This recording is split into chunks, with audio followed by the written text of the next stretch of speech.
primeiro-ministro fala à imprensa, Patrício Trovoada destacou os resultados concretos da visita à China.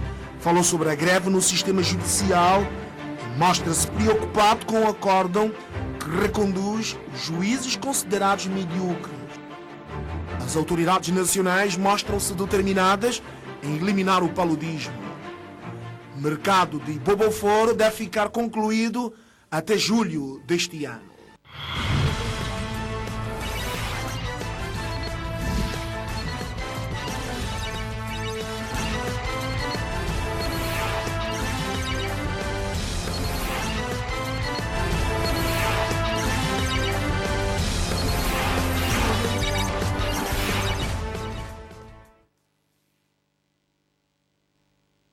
Começar o telejornal.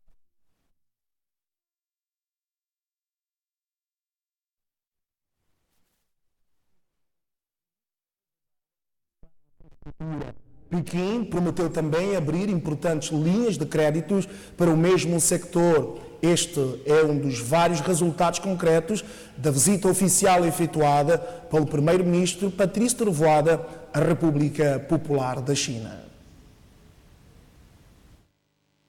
Nessa cooperação econômica há um aspecto muito importante, que é o apoio aos projetos, não é? Nomeadamente aos projetos de infraestrutura, que tem duas vertentes. Uma vertente donativo, que se chifra a 1 bilhão de yuan, que equivale mais ou menos a 146 milhões de dólares, que são donativos, não é? Para projetos de infraestruturas, e também o apoio do governo chinês para que as empresas e o governo de São Tomé e Príncipe tenham acesso a crédito também para as infraestruturas. Bom, o que quer dizer que, no que diz respeito às infraestruturas principais, nós temos uma base donativo e nós temos uma base de acesso ao crédito concessional, preferencial, que a China põe à disposição dos países africanos para o financiamento de infraestruturas, a partir do momento, evidentemente, que esses projetos façam sentido do ponto de vista econômico e financeiro. Sr. Primeiro-Ministro, para a questão, por exemplo, do aeroporto. Eu vou acabar aquilo que as pessoas têm que perceber do acordo. Para além disso, nós temos, como eu estava a dizer, ainda no domínio econômico, nós temos também a possibilidade do setor privado santomense ter acesso também a linhas de créditos a partir da China para projetos privados, não é? E que também favorecem o crescimento econômico. Para além disso, nós temos uma vertente também de aumento da capacidade, não é? Que consiste, no mínimo, em 200 estágios de capacitação por ano, não é? No mínimo, e também consiste em 60 bolsas de estudo por ano para os estudantes santomenses irem receber formação superior na China. Para além disso, também, nós temos a redução, a eliminação da dívida que nós tínhamos com a China, que era uma dívida de 28 milhões de dólares, não é? Que fica eliminada, não é? E que alivia o estoque da dívida de São Tomé e Príncipe. Nós temos ainda, por parte do governo chinês, iniciativas no sentido de encorajar o setor privado chinês a investir no domínio, sobretudo, do turismo e das infraestruturas turísticas, hotéis, etc., etc., a investir também na energia limpa, não é? E também, digamos, outras iniciativas de cooperação que têm a ver com a gestão da cidade, gestão do meio ambiente, do lixo, etc., etc.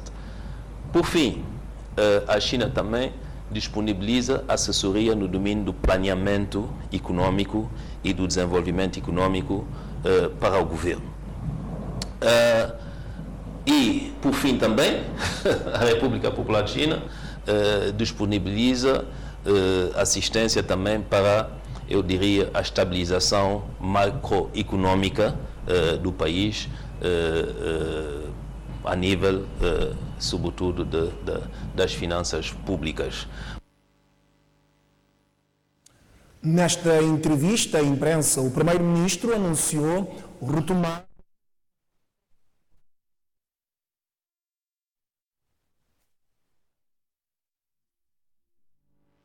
o governo continua disponível à discussão e a mexer um pouco a sua linha.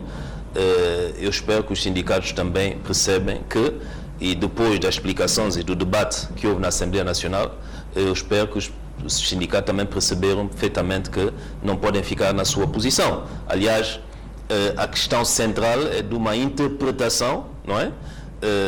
E como eu digo, no nosso entender, essa questão da interpretação foi ultrapassada, e foi ultrapassada, sobretudo, pela Lei 2/97, não é? Que vem, de facto, pôr as coisas, enfim, de uma maneira compreensível para toda a gente. Então, eu penso que vamos retomar rapidamente o diálogo, não é? Porque é uma situação penalizante para o país, mas eu quero dizer também que é uma situação que pode ser penalizante para os próprios trabalhadores. Então, é melhor retomarmos o diálogo e ver se conseguimos chegar a um ponto de entendimento. Havia 8 reivindicações, 7 foram ultrapassadas, só resta uma, que é importante. Eu espero que isso tudo não foi por causa só de uma reivindicação. 7 foram resolvidas, ficam uma. Vamos falar nos próximos dias para ver se nós temos que avançar. Mas, como eu digo, o país também não pode ficar nessa situação. Há uma responsabilidade, em última instância, é do governo, nós tomaremos as medidas que se impõem. Mas estamos aqui para tentar ainda dialogar e explicar às pessoas, na base da boa-fé, o que é possível, o que não é possível, o que é possível hoje, o que talvez será possível amanhã, e as pessoas que entendam isso, para nós realmente sairmos dessa situação. O primeiro-ministro disse esperar que não haja mais um triste episódio a nível da Justiça santomense. O chefe de governo reagia assim ao acórdão do Supremo Tribunal de Justiça sobre a recondução dos juízes que foram afastados na sequência de uma inspeção feita pelos peritos portugueses. Eu espero que não voltou a reintegrar. Eu espero que ainda resta-nos via de recurso, não é? Porque eu, pelo menos, insisto para que se possa recorrer a esta situação, que seja o Procurador-Geral da República, que seja o próprio Conselho Superior da Magistratura, que não tomou uma decisão nesse sentido, não é? Para vermos se de facto nós evitamos mais um triste episódio a nível da nossa justiça, não é?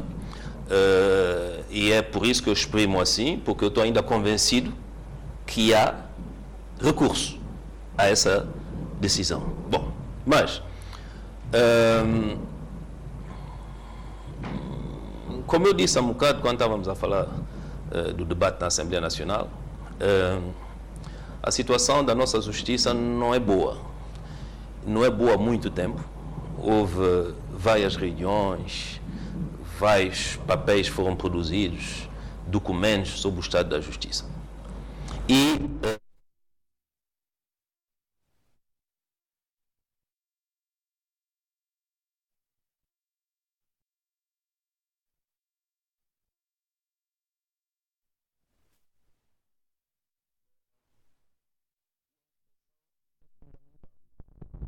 todos os órgãos de soberania, de uma maneira ou de uma outra, têm que ser inspecionados. Não há em democracia nenhum poder que não é controlado, que não é inspecionado. E é muito delicado sempre falarmos da questão da justiça. Mas a justiça é dita pelo tribunal em nome do povo. Então, se a justiça é dita pelo juiz em nome do povo, eu não vou me exprimir como primeiro-ministro, vou me exprimir como também um membro do povo. Sabe,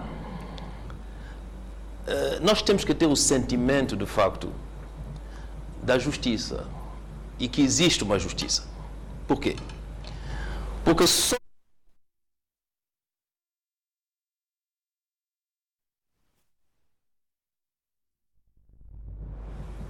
esse sentimento da justiça deve vir, primeiro, da manifestação da verdade.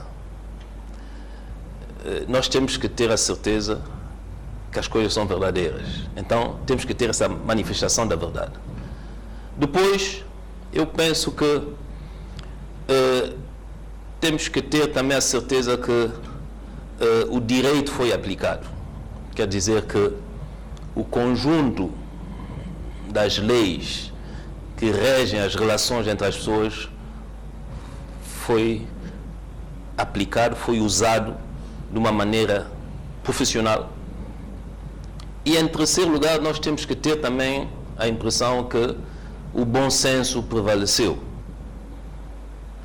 Se há verdade, se há aplicação da lei e utilização do direito da maneira mais competente, e se houver bom senso, então nós aceitamos a justiça. Que a justiça seja feita. Bom. E quando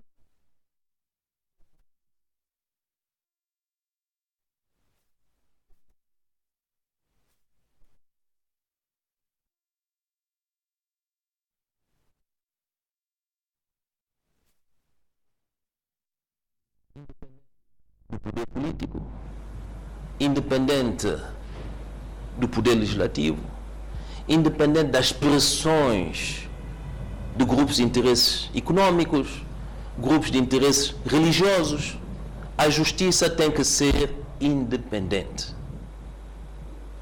E o juiz tem que ser também independente. Ele tem que dizer o direito em completa independência. E a independência do juiz, o que é? É que ele também não esteja debaixo de pressão da sua hierarquia, que ele não esteja debaixo de influências políticas, influências religiosas, mas ele tem que ser também competente. Ele tem que conhecer o direito. E ele tem que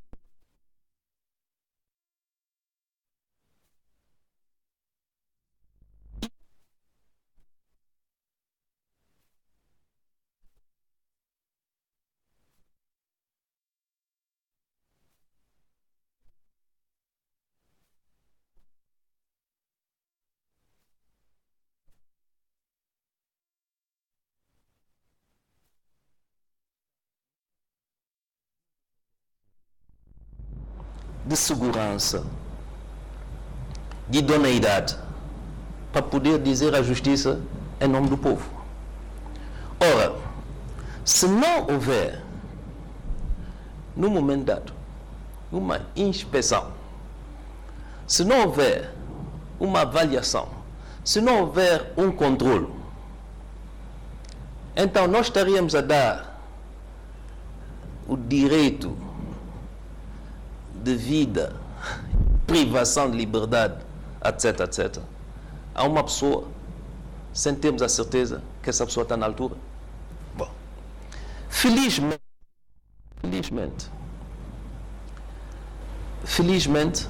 que não há pena de morte em São Tomé e Príncipe.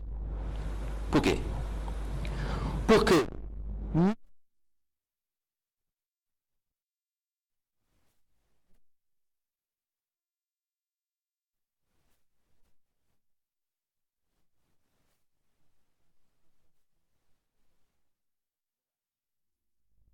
se existir bom senso. É por isso que eu sou contra a pena de morte. Porque se a decisão é matar a pessoa, aquela mínima dúvida que resta, se a pessoa é morta, não há maneira de trazer a pessoa de volta. É por isso que o ato de julgar é muito sério. Mais pormenores desta entrevista à imprensa dada pelo Primeiro-Ministro no final do telejornal. As autoridades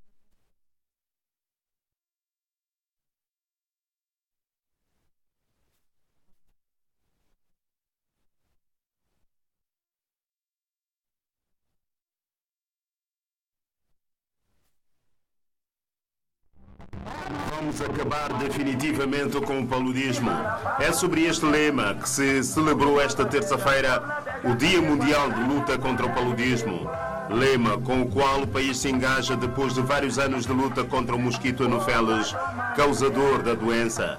Aliás, a incidência do paludismo passou de 50,12 em 2012 para 11,6 em 2016 e uma taxa de positividade de lâminas inferior a 5% em todos os distritos. Ganhos que não permitem recuar, senão traçar a estratégia para a eliminação do paludismo no arquipélago. A eliminação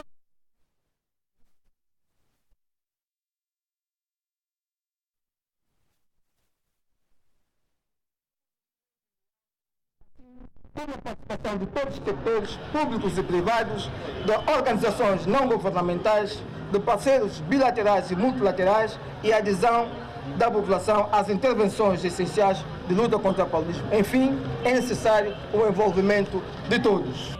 A representante da Ministra da Saúde considera a eliminação do paludismo como um salto qualitativo transversal com impacto no processo de desenvolvimento nacional. Tal como acontece para todas as doenças, a eliminação do paludismo é um processo que se inicia ao nível do distrito e se estende por todo o país.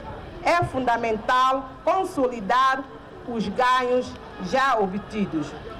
O Estado santomense considera a eliminação do paludismo como uma prioridade nacional. A contribuição dos parceiros tem sido determinante na luta e a OMS, neste Dia Mundial de Luta contra o Paludismo, anuncia uma nova arma potencial contra a doença. Trata-se da primeira vacina no mundo contra o paludismo a ser lançada na África subsaariana. A vacina, conhecida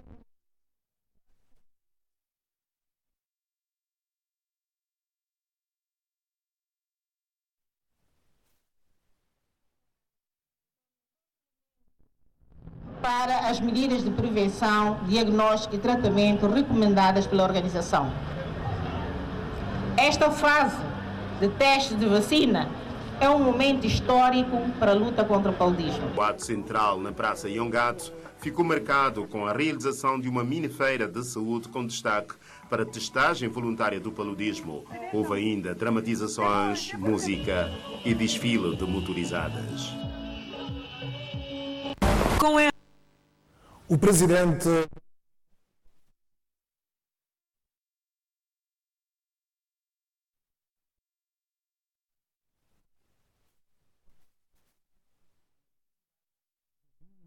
liberdade de imprensa será assinalado no dia 3 de maio.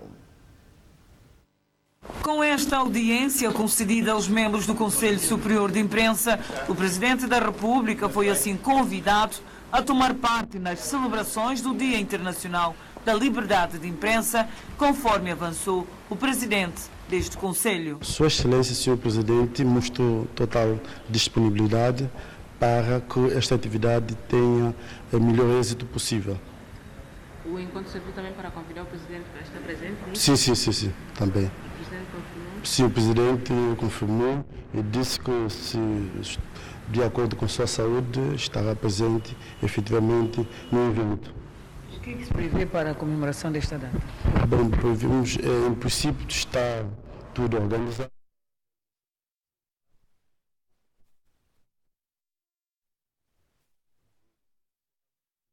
Da comunicação social, novamente a questão da carteira profissional dos profissionais da comunicação social, o código deontológico e outros instrumentos normativos que vão dar um maior cunho ao funcionamento da comunicação social em São Tomé e Príncipe. A audiência aconteceu esta terça-feira no Palácio do Povo.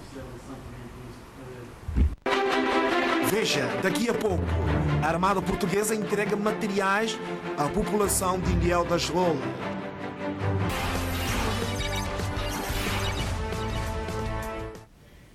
O mercado de Bobofô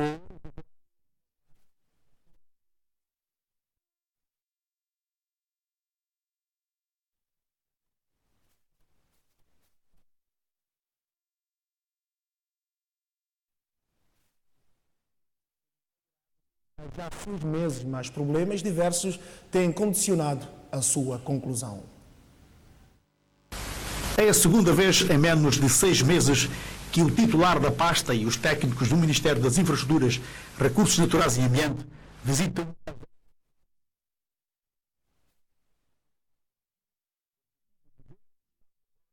já deviam estar concluídas desde outubro do ano passado, mas que devido a vários condicionalismos ainda não estão. A obra inicialmente tinha sido concebida pela filosofia, não contemplava todas essas valências e depois foi necessário fazer uma adenda. Portanto, a adenda é a razão, sobretudo, do atraso. O outro fator do atraso é as condições de pagamento. Como sabe, esta parte do mercado, que não é a do peixe, é suportada pelo erário público e as coisas são um bocado mais complicadas, tendo em conta os momentos em que nós todos conhecemos e que foram um bocado difíceis. Com os problemas parcialmente resolvidos, o Governo espera agora a conclusão do novo mercado para aliviar a pressão e os problemas dos vendedores e dos compradores dos mercados do centro da capital. Temos estado bastante preocupados, o Governo está muito preocupado com a situação dos mercados dentro da cidade capital, da mobilidade das pessoas, das condições em que as pessoas têm estado a praticar as vendas e também daquelas que precisam de comprar e adquirir produtos para o consumo. E depois de ver com os seus próprios olhos, o ministro Carlos Villanova ficou a saber da empresa construtora da data previsível para a entrega das obras, o que se espera que se concretize. As novas datas estão para julho, mês de julho. Nós teremos o mercado concluído. O mercado do peixe será concluído ligeiramente antes, mas a atuação, a instalação e a ocupação será feita mais ou menos na mesma altura. As obras do mercado de Boboforo são financiadas uma parte pelo projeto PRIASA, através do Banco Africano do Desenvolvimento, e a outra pelo Estado santomense, através do Orçamento Geral do Estado, no valor de 18 mil milhões de dólares, cerca de 750 mil euros. Arrancou hoje, no Palácio dos Congressos, o seminário de avaliação a meio percurso do Plano Nacional de Desenvolvimento de Propriedade Intelectual. O seminário de 2 dias, organizado pela Direção da Indústria, foi presidido pelo ministro Américo Ramos. O governo que faço parte não tem poupado esforços no sentido de criar o quadro legal que venha a regular toda a matéria inerente à propriedade intelectual, enquanto instrumento inestimável, considerando que a mesma confere a proteção necessária às obras literárias e artísticas, bem como inventivos. A propriedade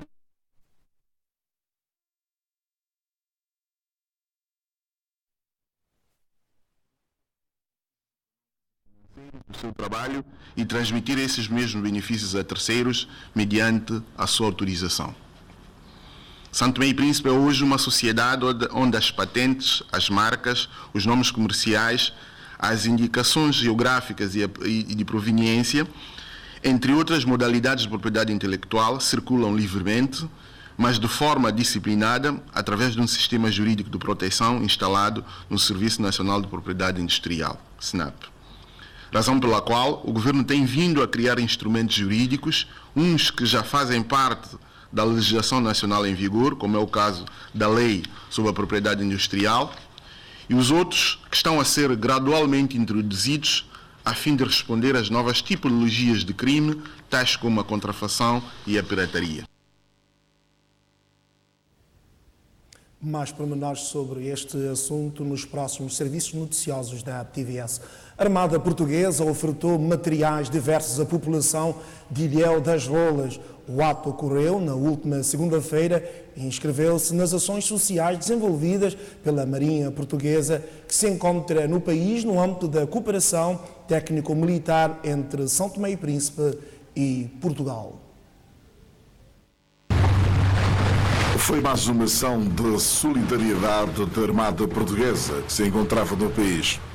Para além das atividades de componente estritamente militar que foram realizadas em São Tomé, a Armada Portuguesa quis levar a sua solidariedade à população ao sul da ilha de São Tomé. O navio Álvares Cabral, da Armada Portuguesa, transportava ajuda à população do Ilhéu das Rolas. Ao chegar ao local, os militares portugueses dirigiram-se à escola básica, tendo feito a entrega de materiais diversos.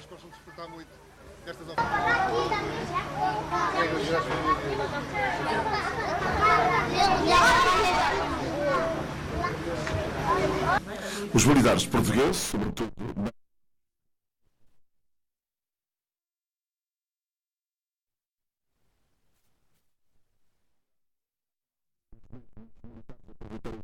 para furtar medicamentos e alguns consumíveis ao hospital do distrito de Queué.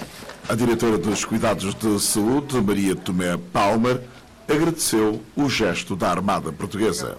Quero agradecer, em nome do governo, nós agradecemos imenso essa dádiva, esse auxílio, esse apoio que o governo português, através da fragata Álvares Cabral, está a fazer a São Tomé, concretamente ali no distrito de Cauê, Ilhéus de Arolas, e esses medicamentos e consumíveis serão usados para os doentes, os habitantes daqui, que nessa altura estamos realmente a necessitar, a precisar, mas agora vamos criar um mecanismo para que os medicamentos cheguem realmente aos pacientes necessitados.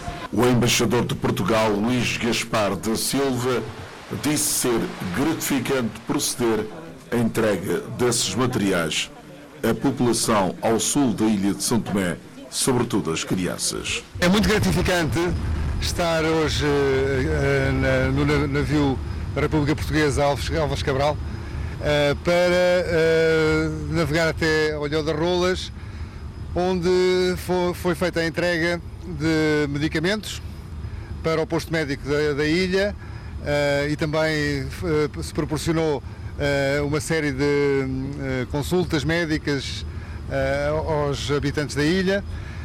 E também, nessa ocasião, foi oferecido pela tripulação do navio e também os seus familiares e amigos em Portugal, nas escolas, nos ginásios, enfim, em várias instituições, a recolha de livros, brinquedos e roupa, que foi também esta manhã entregue na escola às crianças do Ilhéu das Rolas.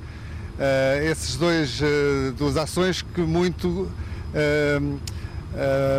me gratificaram e que honram, com a generosidade habitual, honram a Armada Portuguesa.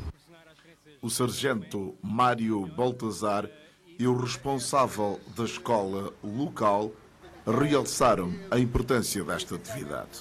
O objetivo desta ação social é essencialmente proporcionar às crianças de São Tomé uma vida melhor e também, mediante as nossas crianças de Portugal, sensibilizá-los para esta causa de doar alguns pertences, fazendo assim também um trabalho que acho que é fundamental divulgar pelas crianças, a fim de elas também poderem contribuir sempre no futuro para uma vida melhor para os que têm menos e que mais necessitam. Gostaria de agradecer a Embaixada de Portugal, na pessoa do seu embaixador, e a equipa da Marinha Portuguesa, não é?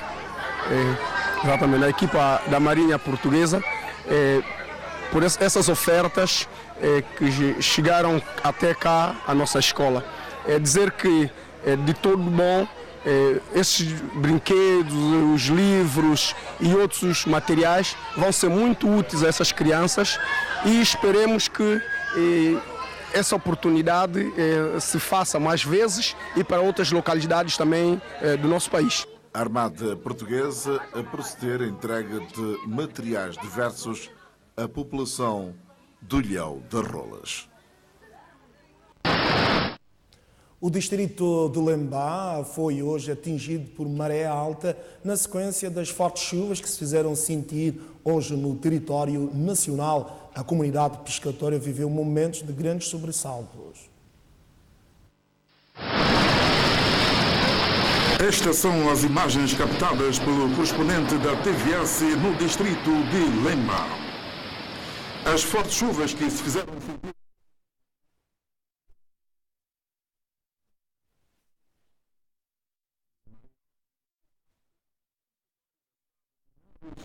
a preocupação maior estava nos moradores do bairro Água Tuma. Os pescadores foram forçados a abandonarem as residências e os proprietários das embarcações tiveram que arrastar suas canoas para evitar maiores estragos. De acordo com as informações avançadas pelo Conselho Nacional de Prevenção de Riscos e Catástrofes Naturais, CONPREC, as condições meteorológicas tiveram hoje um agravamento acentuado com vento forte e uma grande agitação marítima.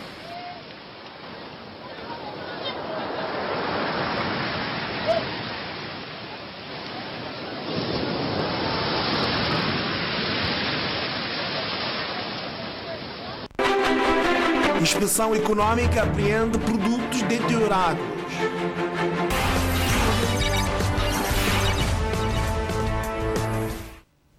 Técnicos de diferentes sectores públicos, privados e centrais, sindicais participaram em ateliê sob abordagem da Organização Internacional do Trabalho sobre Programas Nacionais de Trabalho Digno. No ateliê que decorre em um dos hotéis da capital, foi avaliado o relatório sobre o Programa do País Trabalho Digno 2017.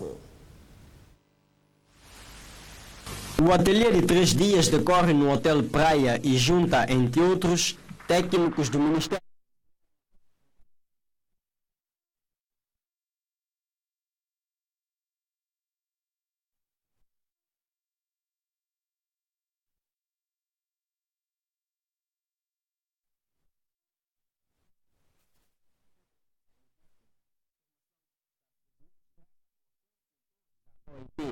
Antes da formação, os presentes avaliaram o relatório que se fez no país no quadro do Programa Nacional País de Promoção de Trabalho Digno, que está em curso com apoio da OIT desde 2013 e cujo fim está previsto para este ano.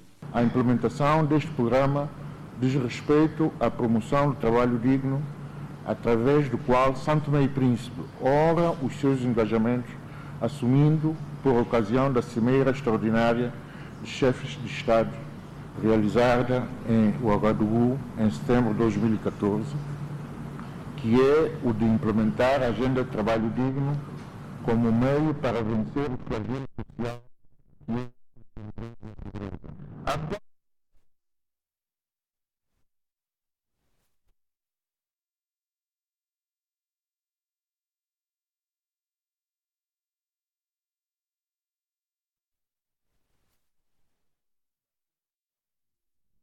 Os desafios relacionados com o trabalho digno eram os seguintes: aplicação de normas internacionais e respeito pelos direitos fundamentais do trabalho, criação de oportunidades de emprego e de rendimento para homens e mulheres e a melhoria da cobertura e extensão do sistema de proteção social.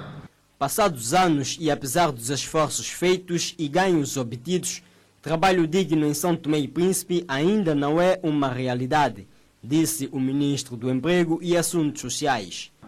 Com a execução do programa País Trabalho Digno, constatou-se maior procura dos serviços da Direção de Trabalho, da Inspeção de Trabalho e da Segurança Social. Os trabalhadores estão mais e melhor informados sobre os seus direitos e garantias e há um maior cumprimento da legislação laboral por parte das entidades empregadoras.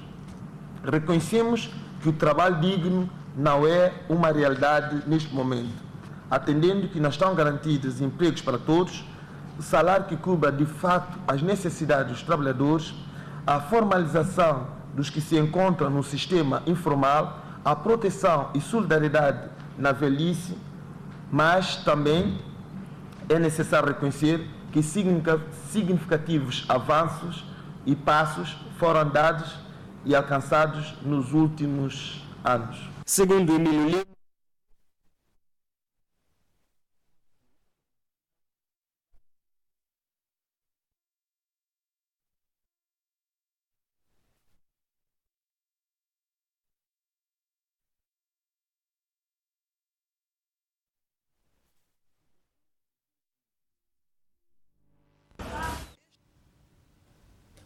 uma mulher grávida de 9 meses foi fechada numa cela durante 4 horas e maltratada. Acusações que o comandante distrital de Cantagalo desmente. Este cercado foi a origem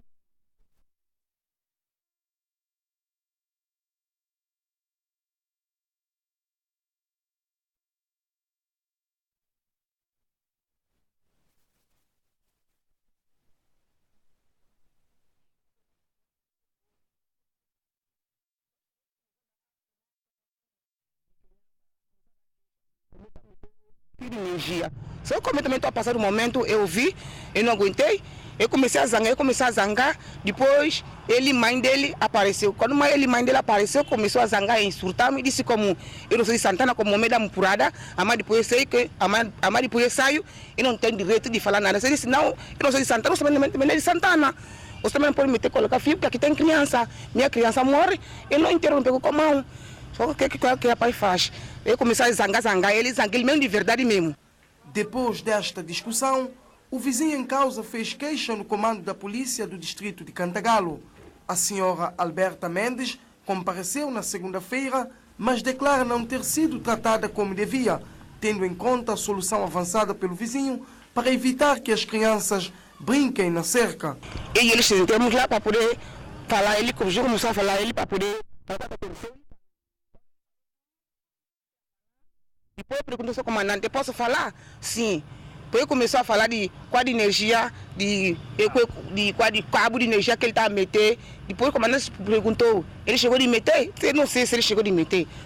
Só o comandante ainda perguntou, mas assim, o que mais? Só eu chamei a atenção, que para o comandante chamei a atenção de qual de fibra, porque lá tem muita criança. Eu comecei a zangar ele, só o comandante perguntou, você chamou ele de feio por quê?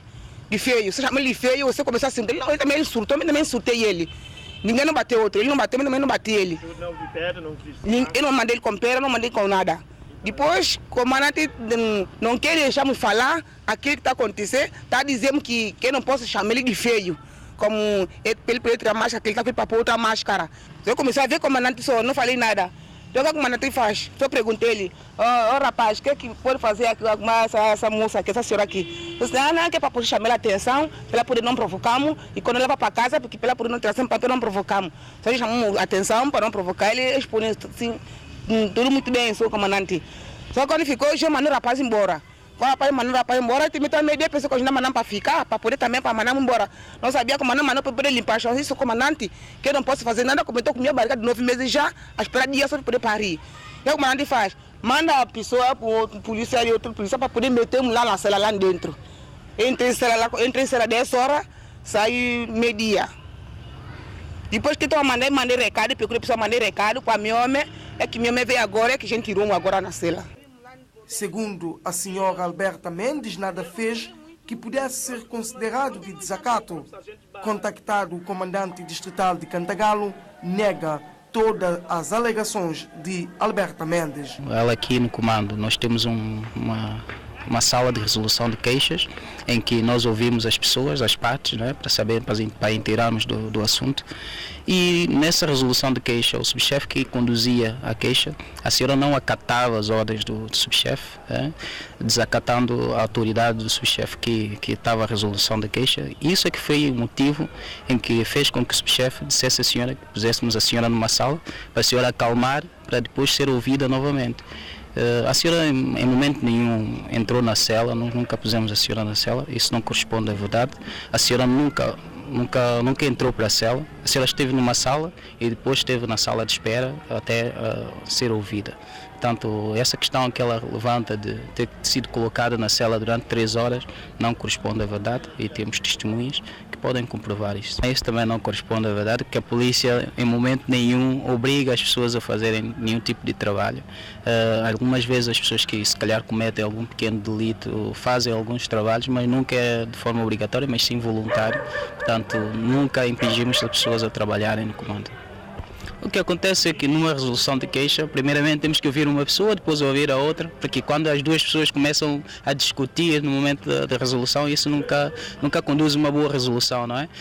O que acontece é que ela nunca esperava ser ouvida da vez dela e sempre intrometia, e se calhar foi isso que na condução dessa resolução levou que mandassem por ela à espera. É claro que é sempre a nossa preocupação com as senhoras grávidas, mas a senhora não teve bom comportamento. Entretanto, se ela não estivesse nesse estado, certeza que poderia ter ficado na cela ou a esperar muito mais tempo, não é? Ela, por estar nesse estado mesmo, por isso que foi levada em conta e não foi colocada na cela, e ela ficou à espera para que pudesse se acalmar para depois ser ouvida no processo de resolução de queixa. A Direção de Regulação e Controlo das Atividades Económicas apreendeu um conjunto de géneros alimentícios esta terça-feira nas casas comerciais. Segundo o inspetor, os produtos estão deteriorados. Camarões, carnes de coelho, queijos e ervilhas são os produtos apreendidos esta terça-feira pela Direção de Regulação e Controlo das Atividades Económicas. Tratou-se de uma operação conjunta com a Direção da Pecuária, que passou por uma vistoria nos armazéns das casas comerciais.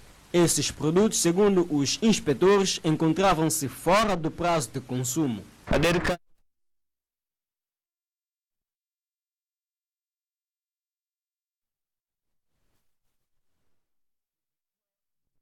O cumprimento das normas que protegem a saúde pública. O que é isso? É ver a qualidade dos alimentos, a data de validade e como que eles estão conservados. Se estiverem bem conservados ou se a data está vencida. Nesse âmbito nós realizamos várias atividades e durante uma das fiscalizações, uma firma que procede à distribuição de gênero alimentício, constatou-se uma certa quantidade de produtos, sobretudo de origens animais, carnes, cujos prazos de validade estavam vencidos. Alguns venceram no começo desse ano, outros venceram desde o ano passado.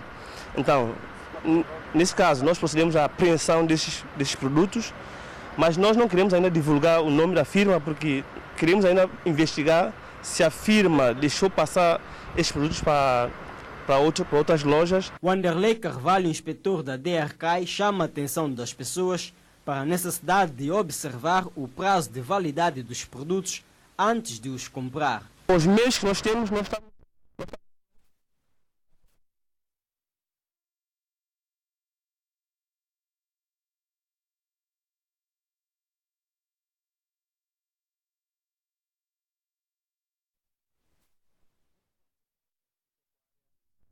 o nosso colega inspetor e chamar a atenção da população no ato da compra de qualquer produto, de qualquer gênero alimentício. É sempre muito importante ter em conta as datas, ver a condição dos alimentos, mesmo alguns cujas datas estão em vigor.